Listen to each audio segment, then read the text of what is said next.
ना ही मैंने कभी देखा कि टीपू सुल्तान साहब ट्वीट करके कश्मीर आजाद करा रहे हैं, नहीं। अब एक चीज रहेगी है, जो कुछ अभी हो रहा है कश्मीर के लिए, हाँ हमने ये कह दिया कि इंडिया जा कश्मीर से निकल जाए, इंडिया अभी भी नहीं निकला। मैंने तजवीज़ करता हूं कि आप एक और तराना बनाएं, इंडिया दफा हो जाए कश्मीर से निकल जाए, शायद तब निकल जाएगा।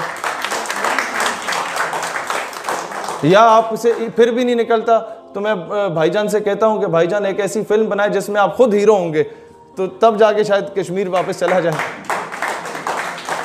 अगर फिल्मों ड्रामों से कश्मीर ने आज़ाद होना होता तो जितने ड्रामेबाज हमने देखे हैं पिछले 70 सालों में, अभी तक हो जाना चाहिए था सर।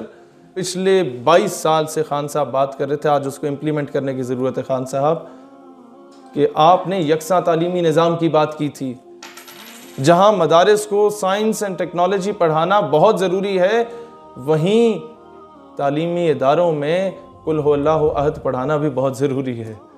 स्टाम्प पेपर इस पे लिख के दे दें कि कश्मीर की बहन जो 150 दिन होने को हैं, 140 दिन होने को हैं, उसके सर से दुपट्टा खींच लिया गया था, आप उसका दुपट्टा वापस लौटा दें, तो हम कहेंगे दुनिया में आपसे ज़्यादा हैंडसम ही कोई नहीं है। पूछ सकते हैं ना कि सर पहले जो आप कहते थे हम कहीं सर नहीं झुकाएंगे, तो आज हमारी खारजा पॉलिसी इतनी वीक हो गई है कि हम किसी से इजाजत लेके मलेशिया जाएंगे।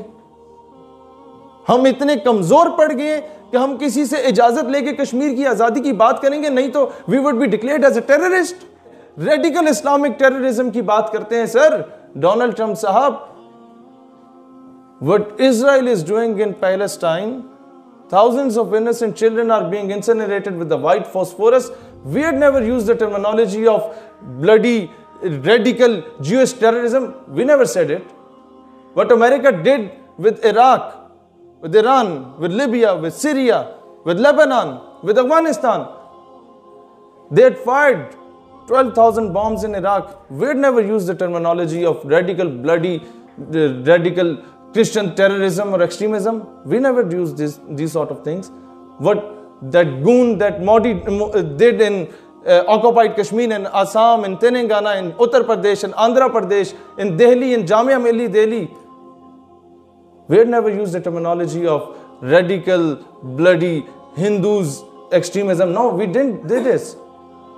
So why you are relating terrorism with Islam? हमारा मजहब तो वो मजहब है जो कहता है कि if you have killed a single human being it means you have killed the entire humanity, and if you have saved the life of the single human being it means you have saved the life of the entire humanity. हाँ, अमन का दर्स देता है। मैं आज यही हुकाम बाला को भी कहूंगा कि अक़वाम आलम को बोलो कि इस्लाम पुरअमन मजहब है, लेकिन हमारे मजहब में ये चीज नहीं है कि कोई आपकी एक गाल पे थप्पड़ मारेगा तो आप कहें जनाब ये भी हाजिर है। No, this is not my इस्लाम।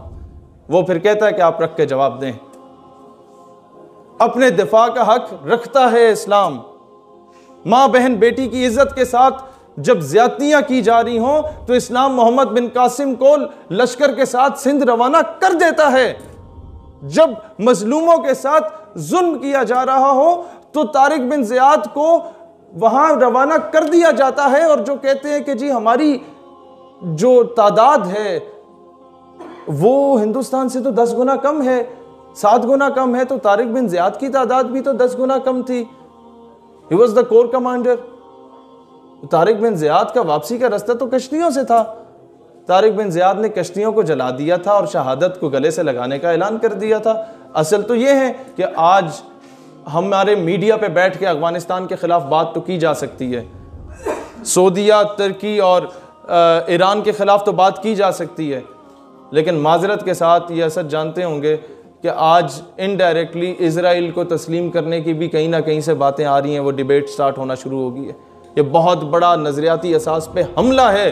कायद आज़म रहमतुल्लाह अलैह से कहा गया कि आपका कॉन्स्टिट्यूशन किधर है।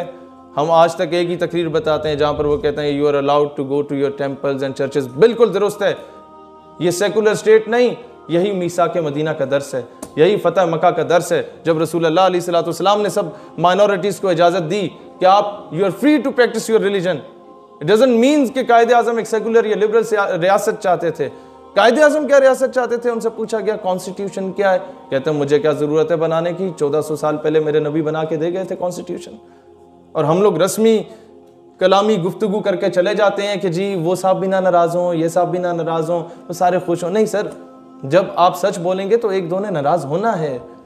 फॉरगेट अबाउट हिम कि वो नाराज़ होता है या नहीं होता। आप झूठ ना बोलें, अपने नज़रिए का दिफा करना सीखें, अपनी कौम का दिफा करना सीखें। गवर्नमेंट से कोऑपरेट करें, गवर्नमेंट को ख़त लिखें कि सर अब अगर बिजली पानी गैस महंगी होती है बर्दाश्त होगा, टमाटर 300 पे पहुंच गए थे, अब आप 450 पे कर दें, बर्दाश्त कर लेंगे, भूखे रह लेंगे, घास खा लेंगे, लेकिन बेगैरत बन के हम नहीं जी सकते। कर्जे ना लें आप।